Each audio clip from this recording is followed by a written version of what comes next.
So Danny Flexen here for Seconds Out. Delighted to be joined once again by the former British bantamweight champion Kash Farooq. Kash, how are you doing? Yeah, I'm good, Danny. How's things all right, mate? Yeah, good, thank you. Fight coming up, obviously April the 10th. Topped by Conor Benn, Samuel Vargas. We're looking forward to the show in general. But it'll be great to see you back out again. You made quite the impression on your Matchroom debut, belated as it was back in November. And maybe that's a good place to start. Your opponent came in overweight, which is never ideal, meaning Yeah. WBA Continental strap was only at stake for you. But then you Mm, produced what many people watching called a masterclass yeah. performance to outpoint him by some distance. How happy were you with that performance, especially given how long you'd been out of the ring? Yeah, I was really happy to be honest with the performance and how obviously with my fitness, everything. I mean, been a year out and it was a credible opponent as well. Obviously, I mean, and obviously the one I was meant to box before and Derek Chisora the undercard. This one's much better and yeah, it was a good points win and I mean, it's another learning fight for me and I can move forward. I mean. And when you see all the reaction, a lot of boxers, current and former, were praising your performance. Matchroom, Sky Sports as well on the commentary. How much did that add to the satisfaction that you got?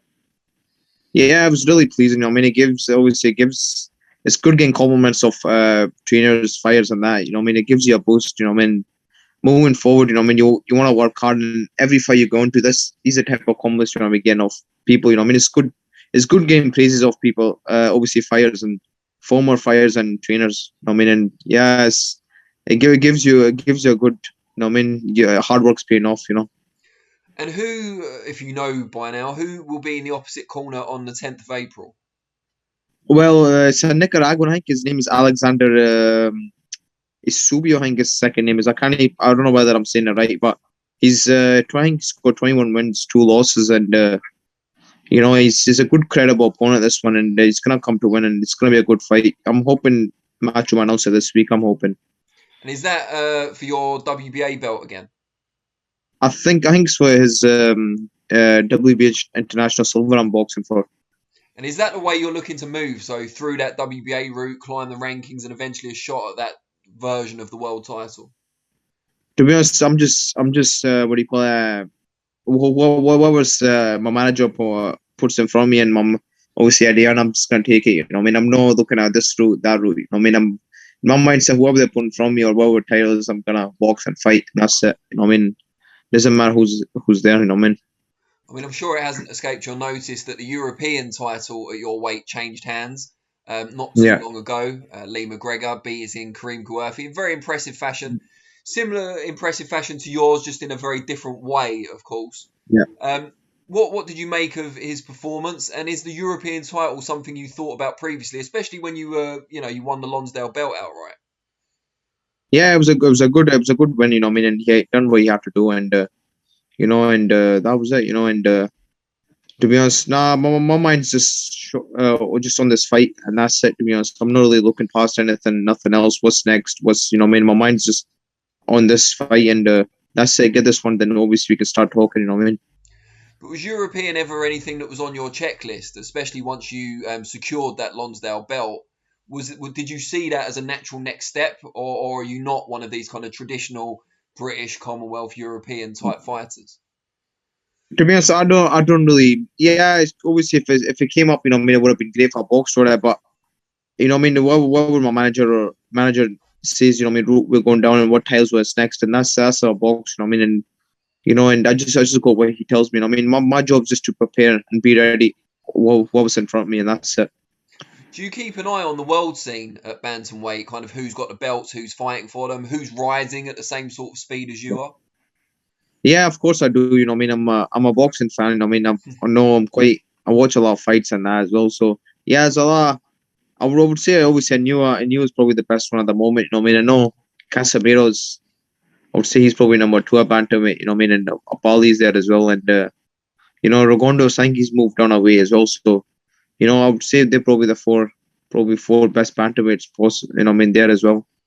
And obviously you get other crop of fighters as well, which are obviously good to win world. They're good as just to win as world titles. What I mean? But it's obviously depending on whether the New York goes up and where he hangs about. What I mean? And But I think Inoue is a top fighter, and partner player at the moment. How far away do you feel you are, either in terms of years or number of fights, from that level? To be honest, I can't really answer that question. Obviously, I'm going to fights and in the fight oppositions. It's a step. Always is it's who you're up against, and that you find out. How good you are, and that. That's the only way you're only gonna find out. And as fights you have. Like this fight's another good stepping stone for me. Then after be a harder test, and just like that. You really know where you're at. And that's the way I see it. Do you find it challenging to get sparring around that sort of level, or even around your own sort of level? Because I don't know how many fighters there are around your level and your weight in the area that Yeah. you're in. Do you find you have to travel a lot for sparring? Yeah, we do. To be honest, we're always down south. Traveling down England.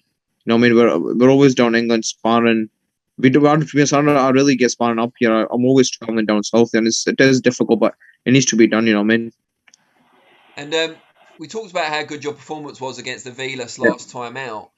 Were you at all disappointed that you didn't get the stoppage, given how dominant you were? Yeah, I thought maybe go him out. I thought maybe I would have called him up to the later rounds, but he was really, really tough. And I think he's been a pro since 13 or 14. I think he was. I checked on Box, like his first fight he had. And obviously he's only been stopped once, so he was really, really tough.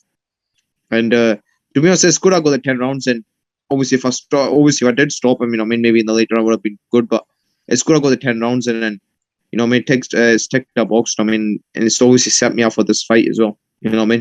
It's interesting because it was your Matchroom debut, so a lot of people on Sky Sports might think, you're this great technical boxer, but can he punch? But anyone who saw you or read about you at British level, you were destroying opponents, and good quality opponents too. Yeah, just obviously depending who's in front of you. Sometimes, some guys are really, really tough. You can hit them with hammers or with, just you can't get them out. And so it's just who's ever in front of you. That's only makes you. You're not gonna knock everyone out. Put it that way. And but overall, I was happy. I got the 10 rounds in, and it was a good performance. I thought. And how excited are you to be a part of this card on April 10th? It might not get the same sort of publicity as maybe some of the box office shows, but there's some really intriguing fights on there. Yeah, I'm really happy because I'm just being happy to be out. It'll be my second fight within 5 or 6 months. So I'm really happy to be out in this pandemic. Some boys have never boxed since 2019. And so I'm one of the lucky fighters that's been out, especially up in Scotland. There's only a handful of fighters up here. That's again out, and I'm one of them. And I'm really, really grateful just to be out. And I'm hoping to put another great performance on the night. Where would you like to be by the end of 2021 in terms of your career? To be honest, I want to have at least 3 fights this year. I know it's a big ask from me, especially with the pandemic, and then I would love to have 3 fights and hopefully work up my rankings and get a good meaningful fight maybe end of this year or maybe beginning of next year. And hopefully the crowds are obviously back by then as well. Fingers crossed. And hopefully I can even obviously come back up to Scotland and maybe top a card or something. And before I started recording, you told me that the beard, as impressive as it is coming off before the fight on April 10th. Yeah. And it's become a bit of a tradition. Yeah, it's coming off. I've always done it, to be honest, every fight. I've always grew my beard and hair out, depending on how long the fight's away. So I give it about 8 weeks or maybe, 8 or 12 weeks, I grow my hair out, but seeing the barbers are short as well. I was going to say, it's a great excuse, isn't it? Yeah, but the barbers are such, so I can't really get a haircut either. So I'll need to wait, and I'll need to wait until maybe I might get my hair in the bubble. I think one of the guys, matchroom guys are cutting here, so I'm gonna get in there. I think the normal barbers reopened 2 days after your fight, so you're a bit unlucky, really. Yeah, to be honest, I'm not really risking it. I'm not really risking it. Going getting my haircut, and I'm getting tested the next day, so I'm just gonna hang on and get my haircut in the bubble.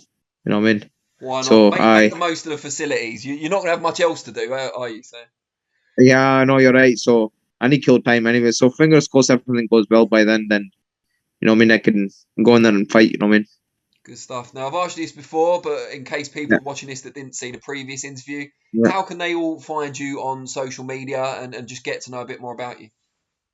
Yeah, just follow me on obviously on Instagram is Kash Farooq one, and follow me in my Facebook page as well. So it's Untouchable Kash Farooq, and same on Twitter as well as the Untouchable Kash Farooq. So yeah, just I'll keep it keep everybody updated my fight. Hopefully this next few days, announcement, and yeah, that's about it to be honest. And We've hope I can. we've announced it for you. You might not know his exact name, but I'm sure people will be able to find it from the record and nationality. So we're claiming the exclusive on that one. I'm sure Matchroom won't mind.